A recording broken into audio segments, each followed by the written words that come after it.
Everybody knows it's too risky to have a business in this economy, but everybody is following their passion and making millions of dollars doing it, and you are a sucker if you're not. Everybody knows you have to be on Instagram or even have an email list, but everybody knows you can't grow on Instagram anymore and no one answers emails or opens emails or looks at emails. Who even does email? Which of these statements is true? When I said them, which one sounded right to you and which one sounded wrong?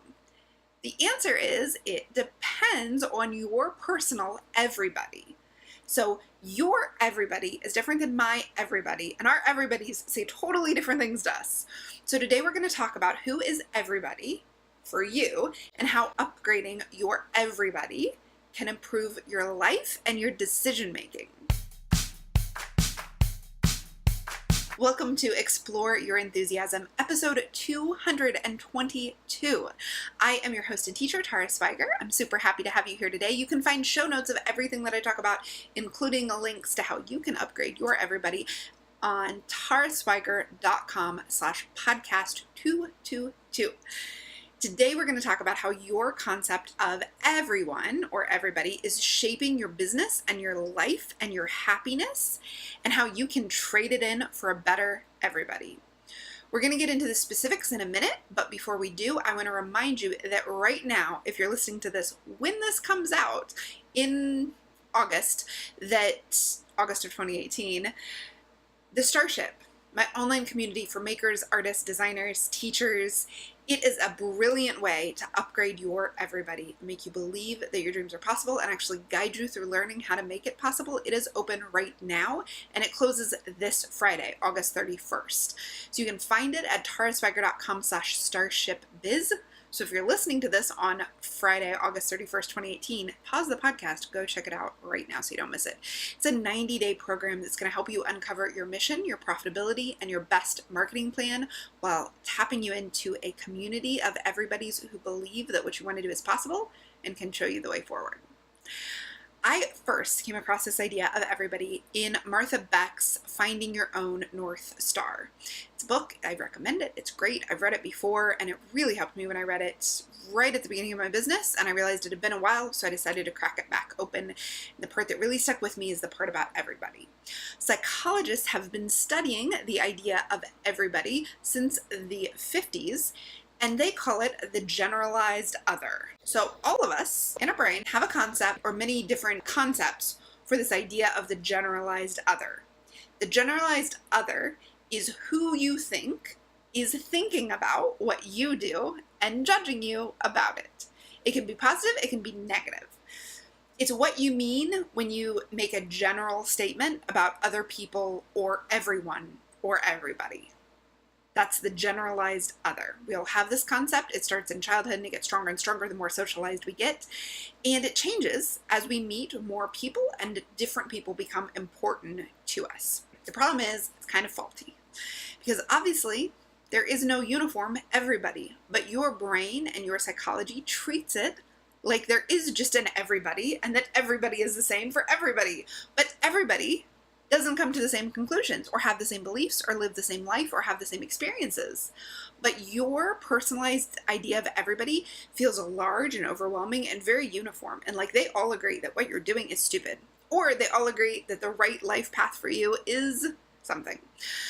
So Martha Beck writes that everybody's everybody is actually composed of just a few key people. So while it feels like there's this large group of everybody who agrees, when you actually try to list the specific people who holds a specific belief, you find that it comes down to just a couple people. She says in between 3 and 6. And you probably have a few different groups of everybody. Everybody believes that this is the best way to parent. Everybody says this is what you have to do in business. Everybody thinks that you should clean your clothes a certain way. But that everybody in your head, it's really just a few people. And if you write down, she has you do this in her book, if you write down the specific beliefs that you think everybody is thinking about the dreams you really care about, you'll find that you can only name 3 to 6 people who have ever specifically said that or indicated they believe that. But we blow it up, so it's like hundreds of people, thousands of people, all Americans, all of the world's citizens believe this. It's really just a few people. So when you consider these few key people's opinions when you're making your own decisions, you might change up the decisions you make based on what you think everybody is going to agree with. This is how your everybody holds you back. If your generalized other is the wrong people, it'll keep you from feeling like it's safe or right to make a certain decision. And when I say wrong people, I don't mean that there's anything wrong with them. I mean, when you take the opinion of people who haven't done what you want to do, or they just don't know about the life you want to live, and you think about how they'll feel about it, you come to some faulty conclusions. Because in order to fit in and feel safe and to belong in our community, we won't do what everybody disapproves of or what everybody fears. If you think everybody thinks something is a bad decision, it will be really, really hard for you to make that decision because you want to keep yourself safe at a core level and you want to keep yourself belonging in your community. So what's the solution? You don't have to divorce your friends and family. You simply need to upgrade your everyone. To upgrade your everyone, you don't have to break up with people currently in your life. You just need to change whose opinion you take into account with what circumstances, right? So when it comes to parenting, and everybody has different opinions about parenting, it's important that who you listen to are the people who are either parenting the way you want to parent or seem to have happy, well-adjusted kids, right? If the parents around you or the parents in your everybody aren't getting the results that you want to get, then you simply need to shift who's in your everybody and pay attention to what they're doing. The reason I bring up parenting is I'm about to start my parenting journey with foster parenting, but I have noticed my friends who live in Seattle tell me that everybody does things that are vastly different than my friends who live here in East Tennessee. It is so clear that their everybody's are just like worlds apart. So you'll hear that everybody knows that co-sleeping is really bad for your children. You need to have a schedule, put them in their own bed, close the door, walk away. If I just said that and you were like, what? No, nobody does that. Then your everybody is really different. Or maybe everybody knows that you are supposed to keep your child in the room for the first couple years. You need to breastfeed until they're 2 or older, and that you should never, ever lay them down by themselves or let them cry. Now, those are extreme versions of both sides of the spectrum. You might fall someplace in between, but the point is, I know people whose everybody's say one of those two things, and they would not believe that somebody else is an everybody that says other things. So the same is true in your business. And this is maybe more obvious in your parenting because you can see what works for your kid and what doesn't. But when it comes to your business, you kind of just have your own gut sense and what you see in the people around you. Maybe you don't know anybody who has a business, so it's really hard for you to imagine that anybody makes any money selling their art or their handmade thing. Or perhaps all the people that you're following have huge followings on Instagram, and so your everybody tells you that you have to have a ginormous following to make any money or be profitable or have the business that you want. I don't know what your everybody is telling you, but I know that when it goes unchecked and it stays unconscious, it can help you or it can guide you to make decisions that aren't the best decisions for you in your business. So, you need to pick people whose opinions and examples you most want for your own life and pay attention to them. Put them in your everybody.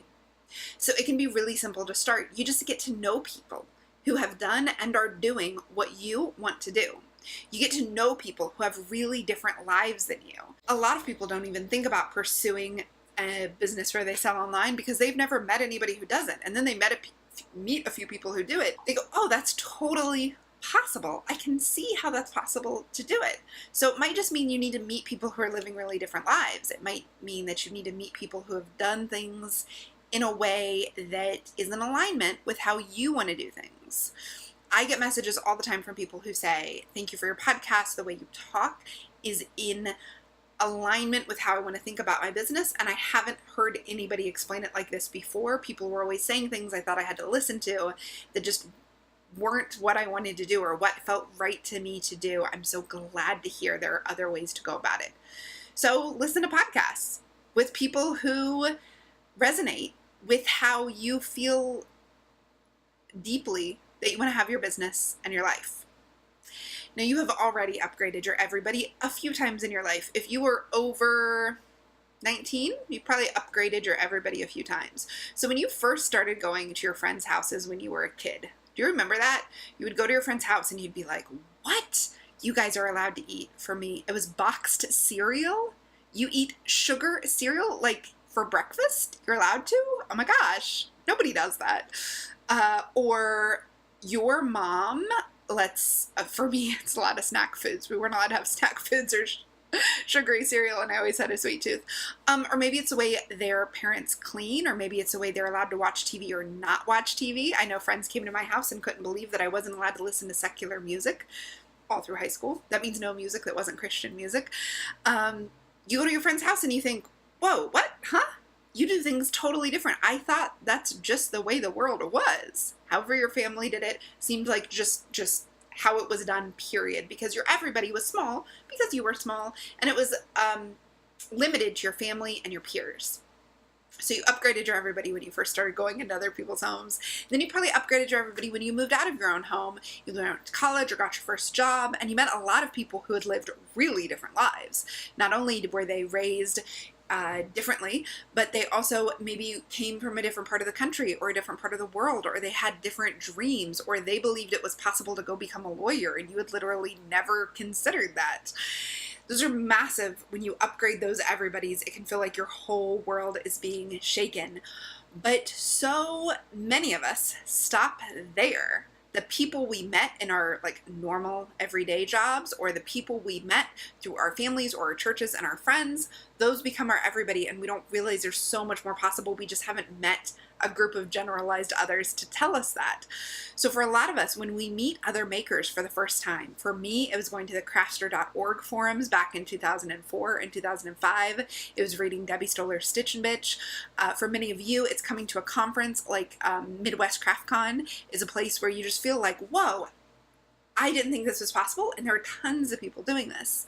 Or when you go to TNNA for the first time, you meet all those other yarn shop owners or all those other knitwear designers or yarn makers. It upgrades what you think everybody thinks you can do.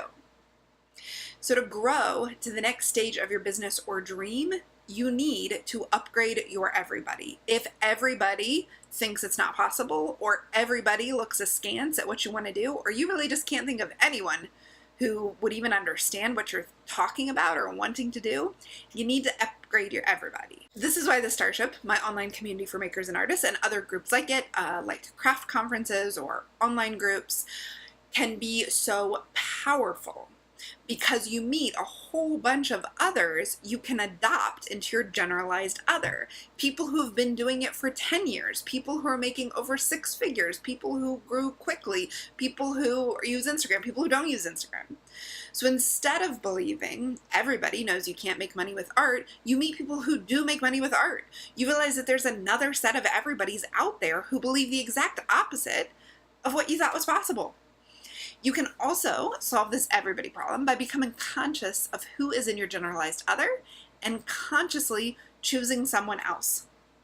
So for example, if everybody believes you have to have a huge Instagram following, or everyone shows you have to have a huge Instagram following in order to make your business profitable, you need to go find some people who have smaller followings. Like me, I have under 5,000 followers right now as of today. I make over 6 figures in 2 of my businesses. That you need to find people like that, but who are doing what you want to do, follow them. And then when you're thinking about how you're going to grow, think about them. They might not be in your industry. They might be slightly different. Maybe you make yarn and they sew bags, or maybe you sew bags and they make clothes. But go and find people who are doing the thing you want to do in the way you want to do it. And when you're thinking about something, make sure they're in your generalized other. I really like to do the activity whenever I'm doing my New Year planning or I'm doing map making. I take a minute and I ask, who is going to be in my advisory board? Now, this is your internal advisory board. This is basically staffing your generalized other with who you want to be there. I'm going to share it with you. It may sound crazy. If it sounds crazy, skip it. If it sounds awesome, stick with me. It's super fun. So you just ask yourself, who do I want to give me advice? Who has either the kind of life I want or the kind of attitude I want to incorporate in my business this year or this next 3 months if you're making a map? So for me, often Lucille Ball is there because she's funny and she's just been my hero since childhood. I've read all of her biographies, watched all of her shows and movies. For a while, Liz Lemon from 30 Rock was in there. As you can see, I like to have goofy women who aren't afraid of being their weird selves in my advisory board. For you, it might be one of my friends has the Ramones on his advisory board, and he also has the Dalai Lama. So for you, it might be the Pope, or it might not. It might be Sid Vicious. It might be the author of your favorite book. It might be me. You can put me on your advisory board. I would love it. I give excellent advice, and I love to give advice. So you want to staff your advisory board with people whose either you admire their business, you admire what they've accomplished, you want to pull some of their biggest personality traits into your business and into your life. Ask yourself, who would be on my advisory board? Start writing the list. And then when you have a question or you come up against what should I do here or what direction should I go, sit down, get quiet, ask your advisory board, go around the circle, go down the list of your thing and say, what would Lucille Ball tell me to do in this situation? What would Tara Swiger tell me to do in this situation? Do you know I want to be on your advisory board? What would a business owner that I super admire in my field, what would she do in this situation? You don't have to have met them or even ever heard their voice to guess at what their personality and life would bring and what they'd suggest. It's just a fun way of getting out of your own head and out of the generalized other of your community or your family or your sad sack friends who don't have jobs they love, and instead getting into the generalized other of people who are having fun and who are doing what you want to do. So if you would like to upgrade your everybody with a bunch of makers, designers, shop owners, teachers who are building amazing businesses that they are loving on, and you'd like to explore your own dream, your plans, your profitability, and your marketing, check out the Starship program. It's at taraswiger.com/starshipbiz. It's going to guide you through the foundations of your business for 90 days and give you access to a community and to monthly group coaching calls with me. It's the only way to work with me this year and probably into the first half of 2019.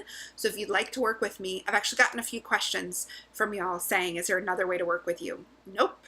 Just the Starship Biz for now. In the future, there will be a more intensive advanced program for people with bigger businesses. That'll come sometime in 2019. But the best way for you to work with me is in the Starship program. So you can sign up in the show notes for a free email series where you'll meet some of these everybody's who are in the Starship. They can start informing you in your decisions. They talk about how their businesses change, what they did to grow their business, and the decisions that they made. You can get that series at the show notes for this episode, taraswiger.com/podcast222. Scroll down, sign up at the bottom, and you'll get those emails delivered to you. You'll get to meet some everybody's who are pretty amazing. Thank you so much for listening to today's show. I hope that this helps you shift what you think is possible and who you're listening to. I wish you a very brave and enthusiastic day.